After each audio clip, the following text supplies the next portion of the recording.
Imagine a war where the deadliest bombs were never actually dropped, where an entire air battle was fought without a single bullet being fired. This is the incredible, untold story of the Pacific War's greatest deception. It's a secret so audacious, so brilliant, that it completely diverted Japan's air defenses. All thanks to a handful of inflatable airplanes on a tiny island called Tinian. This is the story of Operation Tin Can, the Ghost Air Fleet, and how America won a crucial battle without ever showing its hand.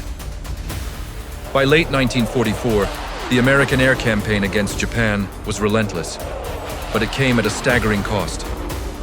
Every single mission meant potentially losing B-29 superfortresses, the most advanced and expensive bombers in the world, along with their highly trained crews. The forward operating base for these vital missions was Tinian Island, a small but strategic speck in the Pacific. The Japanese knew that Tinian was the key. Their best chance to stop the devastating raids wasn't in the skies over Japan, but on the ground in Tinian.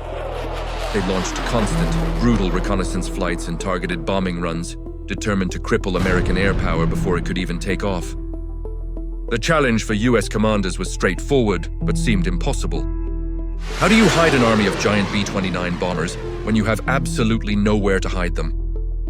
The answer was ingenious. You don't hide them, you duplicate them. This is where the US Army S-313th Bomb Wing launched the secret mission known as Operation Tin Can. The plan was a Pacific Theater version of the famed Ghost Army deception that had been so successful in Europe.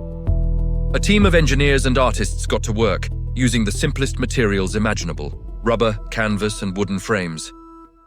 Their goal was to create a squadron of decoys so perfect, so lifelike, that even a high-altitude spy camera couldn't tell the difference between the real thing and the fake.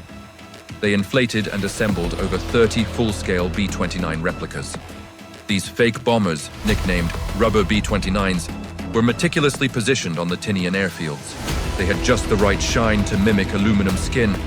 They cast the perfect shadows under the Pacific sun, and they were even surrounded by fake support vehicles and supply crates. It was a masterpiece of illusion, all designed to create the image of a massive, fully operational bomber fleet just sitting there, ready for its next strike.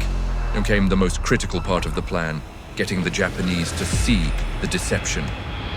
American intelligence cleverly allowed Japanese reconnaissance planes to fly over Tinian and take detailed aerial photographs. The pictures they brought back to Tokyo headquarters were, from their perspective, undeniable proof.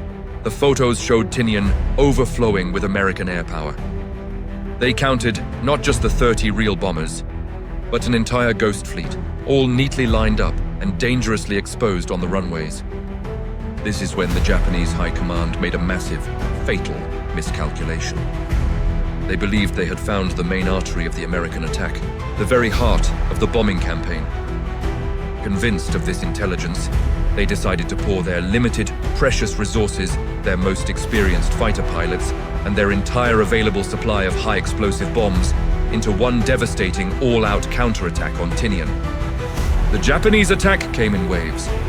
Fighter planes and bombers descended on the island, ready to obliterate the American threat. But instead of hitting the genuine, high-value B-29s they expected, their bombs rained down on rubber and wood. For days, the Japanese Air Force risked everything, dropping bombs that exploded harmlessly in the dirt, tearing through canvas wings and puncturing inflatable fuselages. They destroyed their own resources, depleted their ammunition reserves, and tragically lost highly skilled pilots in the process, all while fighting a silent, imaginary enemy. And where were the real B-29s? The operational, bomb-laden planes that were meant to be the targets were safely tucked away in hidden bunkers and alternate airstrips. Completely ignored by the furious enemy assault, every single sortie Japan flew against the fake planes on Tinian was a mission America didn't have to fly, and a real B-29 bomber America didn't lose. The deception was working perfectly. Operation Tin Can was a masterclass in psychological warfare. It was a stunning victory, won not by firepower, but by intellect and creativity. It proved that sometimes the most effective weapon in war isn't a bomb, but a brilliantly executed lie. The 30 fake B-29s sitting on Tinian's runways never dropped a single payload, Yet they achieved the same result as a decisive victory in the sky. They crippled the enemy's ability to fight back. The rubber airbase was the ultimate decoy, a silent guardian that saved countless lives and helped pave the way for an American victory in the Pacific. This story shows how ingenuity can be more powerful than brute force. If you found this piece of hidden history fascinating, make sure to like this video and subscribe for more untold stories from the past. Thanks for watching.